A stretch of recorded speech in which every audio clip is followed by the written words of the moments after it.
मुझे कहा है कैसा यार, इनको को बड़ा काम दो। मैंने पूछा क्या बड़ा काम करेंगे आप?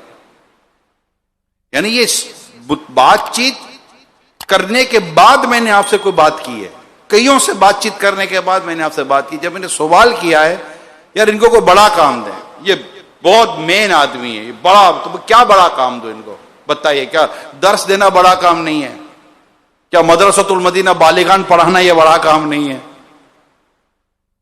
नेक अमाल का जायजा लेना का ये बड़ा काम नहीं है? ये तो इतना बड़ा काम है कि बड़े से बड़े लोग नहीं कर पा रहे। नेक अमाल का जायजा लेना इतना बड़ा काम है कि बड़ों बड़ों को देखा ये नहीं हो पा रहा। ये इतना बड़ा काम है क्योंकि ये सेल्फ अकाउंटेबिलिटी है, खुद एहतिसाबी है जो नहीं हो पा रही। कौन हम में से कितने खुद एहतिसाबी कर पा रहे? हमसे नहीं हो पा रही खुद एहतिसाबी। ये वाकई बड़ा काम है खुद एहतिसाबी करना, क्योंकि ये किसको कहने जाएगा भाई कि मैं ये भूले कर रहा हूं, मैं ये गलतियां कर रहा हूं, मेरे से ये गुनाह हो रहा है। वल्लाह भी नहीं है। अल्लाह पाक ये समझने की तौफीक अता फरमाए कि बड़े काम से क्या मुराद है। होगी कहीं कुछ ना कोई बड़े काम की तारीफ है, मैं ये मना नहीं कर रहा, मुतलकन किसी चीज का मैं इनकार नहीं कर रहा, लेकिन जो जनरल प्रैक्टिस है और हमारी जो सोचे हैं मैं उसके मुताबिक अर्ज कर रहा हूं।